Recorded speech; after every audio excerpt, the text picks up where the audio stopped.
Hello students, welcome to the PNT coaching classes learn easily and smartly. तो आज हम पढ़ने वाले हैं class 6 mathematics chapter 7 algebraic expression का बेसिक कॉन्सेप्ट्स पार्ट 3। तो चलिए करते हैं स्टार्ट। तो आज जो हम बेसिक कॉन्सेप्ट पढ़ने वाले हैं वो है students addition of algebraic expressions, यानी कि यहाँ पे आपके पास एक या एक से ज्यादा एल्जेब्रिक एक्सप्रेशन दिए होंगे, उनको आपको ऐड करना है यानी कि प्लस करना है।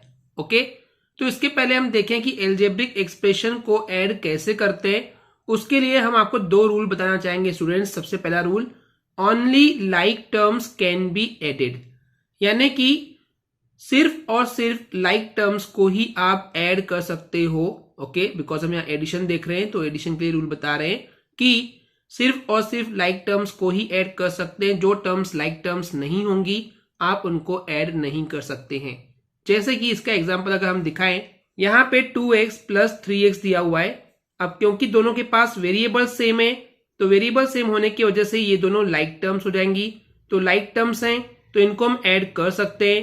तो 2x प्लस 3x, अब देखिए दोनों के पास सेम वेरिएबल है, लाइक टर्म्स है, तो क्या करेंगे आप 2 प्लस 3 ये हो जाएगा 5 और x रहेगा वैसे का वैसे। Clear students? तो क्योंकि यहाँ पे ये लाइक टर्म्स थे इसलिए हम इनको प्लस कर पाए। ओके, लेकिन सेकेंड रूल बोलता है कि unlike terms can not be added, यानी कि जो अनलाइक टर्म्स होती है जिनके पास अलग अलग वेरिएबल्स होते हैं आप उनको ऐड नहीं कर सकते हैं।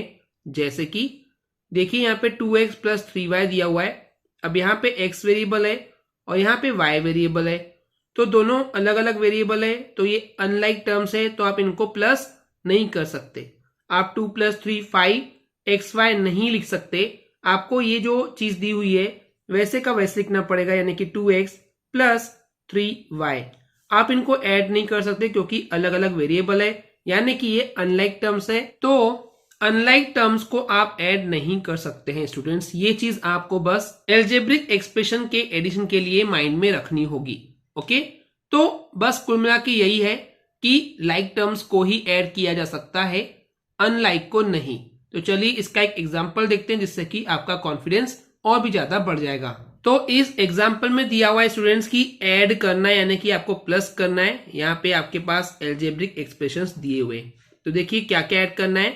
5x square plus 7y minus 6z square, उसमें ऐड करना है 4y प्लस 3x स्क्वायर। उसके बाद ऐड करना है 9x square plus 2z square minus 9y and 2y minus 2x square. तो स्टूडेंट्स किसी भी एल्जेब्रिक एक्सप्रेशन को ऐड करने के दो तरीके होते हैं। पहला होता है हॉरिजॉन्टल मेथड एंड सेकंड होता है कॉलम मेथड। हॉरिजॉन्टल मेथड में हॉरिजॉन्टली जाते हैं, ओके, इस टाइप से, और कॉलम मेथड में वर्टिकली जाते हैं। ओके, तो चलिए सबसे पहले हम देखते हैं हॉरिजॉन्टल मेथड। तो हॉरिजॉन्टल मेथड में क्या करते हैं स्टूडेंट्स, सिंपली जो भी आपके पास एल्जेब्रिक एक्सप्रेशन दिया हुआ है इनको आप लिखते हुए प्लस करते जाएंगे जहां जहां कॉमा है, क्योंकि इन सबको हमको प्लस करना है। तो लिखेंगे 5x square plus 7y minus 6z square. अब इसमें प्लस करना है इसको, सेकेंड एक्सप्रेशन को, तो लिखेंगे plus 4y plus 3x square. फिर ऐड करना है इस थर्ड एक्सप्रेशन को, तो लिखेंगे plus 9x square plus 2z square minus 9y। फिर इसमें प्लस करना है ये फोर्थ एक्सप्रेशन को जो कि है 2y minus 2x square. Okay students, इतना क्लियर है।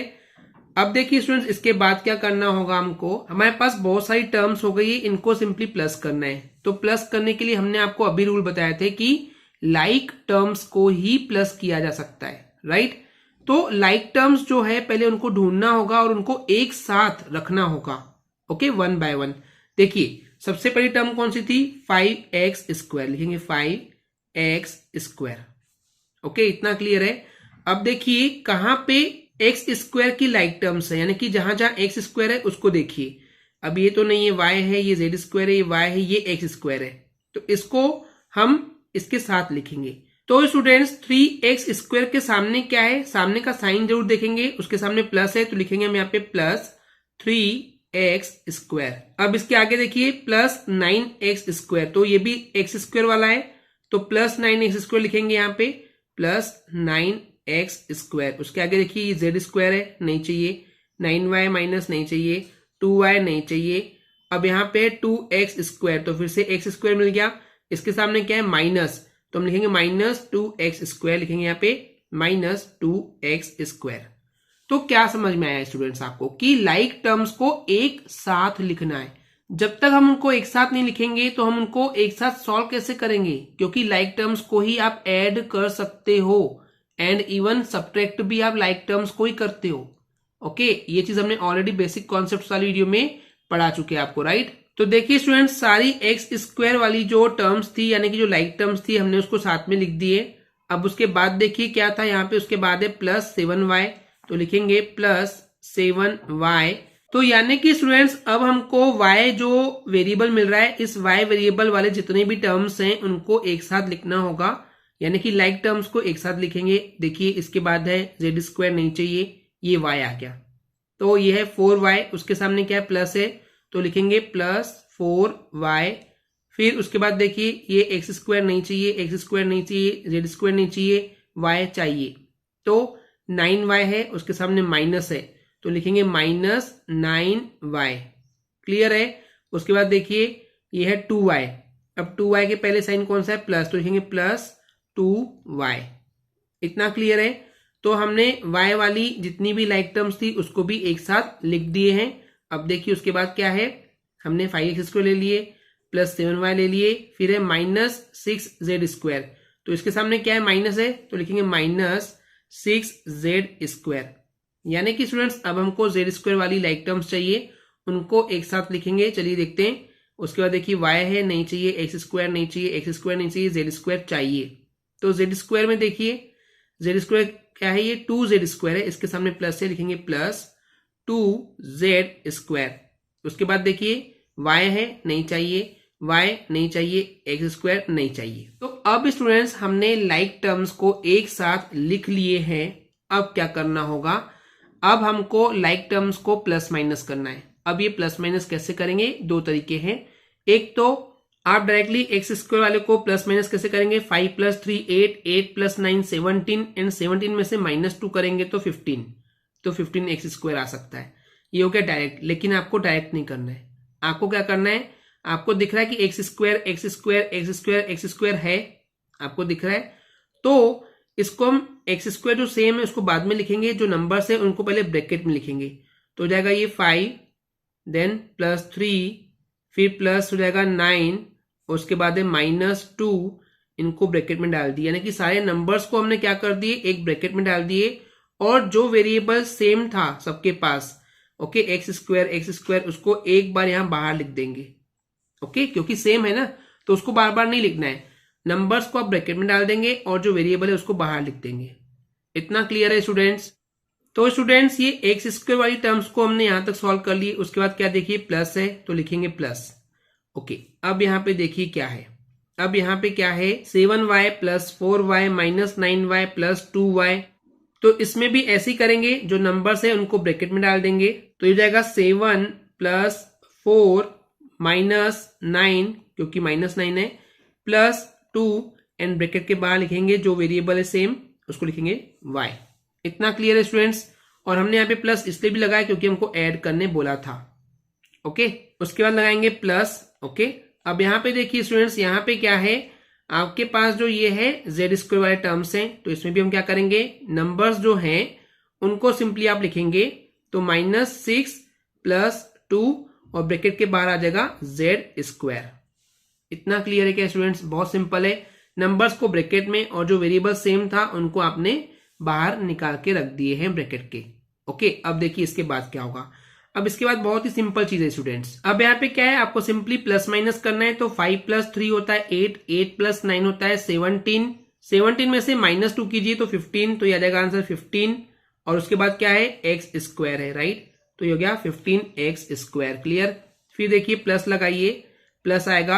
अब यहाँ पे देखिए 7 + 4 -9 + 2, तो एक सिंपल रूल मैं आपको समझाता हूं, पहले प्लस वालों को प्लस कर लीजिए, तो 7 + 4 हो जाएगा 11, 11 + 2, 11 + 2 कितना होता है 13, 13 में से -9 कीजिए तो हो जाएगा ये 4, तो 4y हो जाएगा, राइट स्टूडेंट्स। उसके बाद देखिए प्लस, अब यहाँ पे देखिए यहाँ पे आपको सॉल्व करना है। -6 + 2, तो ये कैसे करेंगे स्टूडेंट्स, ये हमने पिछले चैप्टर इंटीजर्स वाले चैप्टर्स में पढ़ के आए हैं कि जब भी दो इंटीजर्स हैं और दोनों के सामने अपोजिट साइंस हैं, ओके, एक के सामने माइनस है, एक के सामने प्लस है, तो अपोजिट साइंस है इसलिए हम इसको माइनस करते हैं। तो 6 में से 2 जाएगा तो क्या आ जाएगा, तो ये आ जाएगा 4। और उसके बाद हम चेक करते हैं कि इन दोनों में से बड़ा नंबर कौन सा है, तो बड़ा नंबर 2 है कि 6 है, 6 है। उसके सामने का जो साइन है, उसके सामने साइन क्या है, माइनस, तो हम वो यहाँ पे लगा देते हैं, तो हो जाएगा -4। ओके, अब माइनस था इसलिए हमने ब्रैकेट लगाया और उसके बाद क्या आएगा z²। अब स्टूडेंट्स यहाँ पे प्रॉब्लम क्या है कि हमको फाइनल आंसर में ब्रैकेट नहीं दिखाना चाहिए, तो उसके लिए क्या करेंगे हम सिंपली करेंगे, पहले लिखेंगे 15x², इसको छोड़ नहीं सकते, इसको लिखना ही पड़ेगा, फिर है +4y। अब देखिए स्टूडेंट्स जैसे ही हम ये ब्रैकेट हटाएंगे तो प्लस और माइनस एक साथ आ जाएंगे। तो एक चीज हमेशा याद रखना कि दो टर्म्स के बीच में दो साइन नहीं हो सकते, प्लस और माइनस नहीं हो सकते। तो यहाँ पे एक चीज मैं बता रहा हूं, जब भी प्लस और माइनस एक साथ आएंगे तो वो चेंज हो जाते हैं किसमें, माइनस में। किसमें चेंज होंगे स्टूडेंट्स, माइनस में। ओके, प्लस माइनस आएंगे तो माइनस बन जाता है, और अगर माइनस और माइनस आते हैं तो वो प्लस बन जाता है। ये दो चीजें आपको याद करना होगा। तो प्लस और माइनस आएगा तो ये माइनस बन जाएगा, तो प्लस माइनस माइनस हो जाएगा और आ जाएगा फिर ये 4 एंड z²। ये हो जाएगा आपका फाइनल आंसर। तो कुल मिला के स्टूडेंट्स आपको क्या करना है, जो भी आपके पास एक्सप्रेशंस दिए हुए हैं उनको आप सिंपली प्लस सिंबल से उनको लिखेंगे पहले, फिर जो लाइक टर्म्स थी उनको एक साथ लिखेंगे, उसके बाद जो कॉमन नंबर्स है उनको ब्रैकेट में लिखेंगे और जो वेरिएबल है उसको ब्रैकेट के बाहर लिखेंगे। सभी के लिए ऐसे करेंगे। उसके बाद सिंपली आपको प्लस माइनस करके और आंसर ला देना है।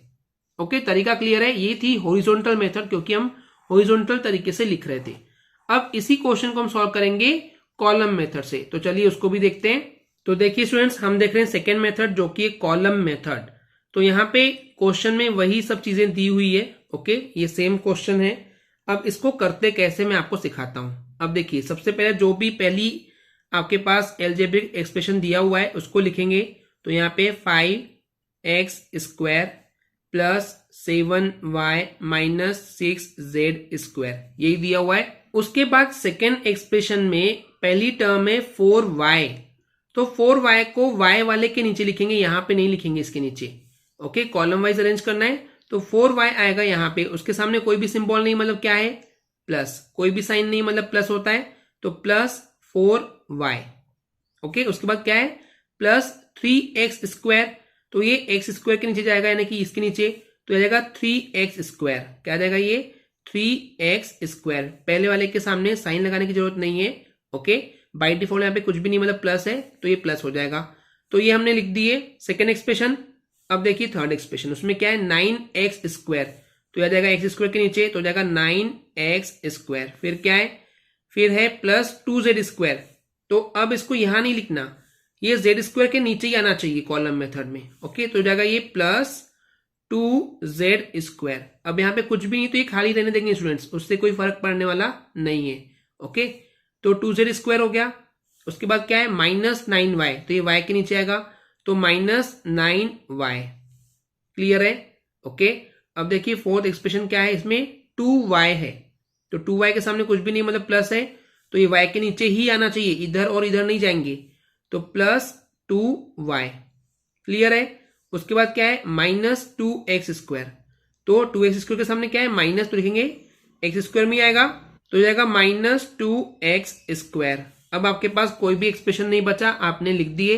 अब इन सबको क्या करना है, हमको ऐड करना है, प्लस करना है, तो यहाँ पे प्लस का साइन लगाएंगे। अब चलिए इन सबको हम करते हैं प्लस। ओके, अब देखिए प्लस तो सिंपली होता है, 5 + 3 8, 8 + 9 17, 17 में से 2 गया तो 15, तो 15 आ जाएगा, एंड ये x² वैसे का वैसे। क्लियर है। उसके बाद देखिए यहाँ पे क्या है, यहाँ पे प्लस प्लस वालों को पहले प्लस करना है स्टूडेंट्स, तो 7 + 4 11, 11 + 2 13, 13 में से 9 जाएगा तो 4, तो 4y, और ये आ जाएगा प्लस। प्लस क्यों आया, बिकॉज 7 + 4 11, 11 + 2 13, तो हमारे पास एक +13 है और एक -9, तो दो अपोजिट इंटीजर हो जाएंगे। तो जब अपोजिट हो जाए तो माइनस करते हैं, तो 13 में से 9 गया तो 4 आया, पर बड़ा कौन सा है, 13 की 9, तो 13 बड़ा था, तो उसके सामने प्लस था, इसलिए प्लस आया है। क्लियर है। उसके बाद यहाँ पे देखिए, यहाँ पे भी हमारे पास दो इंटीजर्स हैं, एक है 6, एक है 2। तो अब यहाँ पे दोनों इंटीजर जो हैं वो अपोजिट साइन वाले हैं, एक माइनस वाला एक प्लस वाला है। तो जब भी हमने इंटीजर चैप्टर में पढ़े थे कि जब दो इंटीजर्स होते हैं दोनों में अपोजिट साइन होते हैं तो उसको माइनस करते हैं। तो 6 में से 2 जाएगा तो 4 आ जाएगा, और फिर चेक करते हैं बड़ा नंबर कौन सा है, तो बड़ा नंबर 6 है, उसके सामने माइनस है तो यहाँ आएगा माइनस, और ये हो जाएगा z²। तो देखिए स्टूडेंट्स, आपके पास जो आंसर आया है वो सेम आया है जो कि हमने हॉरिजॉन्टल मेथड से निकाले थे। तो स्टूडेंट्स, अब आपके पास यहाँ पे दो चॉइस है, या तो आप हॉरिजॉन्टल मेथड से सॉल्व कर सकते हैं या तो आप कॉलम मेथड से सॉल्व कर सकते हैं। पर मैं पर्सनली आपको बोलूंगा कि आपको हॉरिजॉन्टल मेथड ही यूज करना चाहिए। क्यों? क्योंकि जैसे जैसे आप बड़ी क्लास में जाएंगे 7th 8th, तो वहां पे ये कॉलम मेथड जो है वो यूज नहीं होती है। तो क्योंकि आपको ऑलरेडी हॉरिजॉन्टल मेथड ही यूज करनी है तो उसकी प्रैक्टिस करेंगे तो बड़ी क्लासेस में आपको ये दिक्कत नहीं जाएगी। ओके, आई होप स्टूडेंट्स आपके क्लियर हो गया होगा। अगर आपको हमारी वीडियो से कुछ भी सीखने मिला या नॉलेज मिला तो प्लीज हमारे चैनल को सब्सक्राइब कीजिए एंड वीडियो को लाइक जरूर करें। आज के लिए इतना ही, थैंक यू।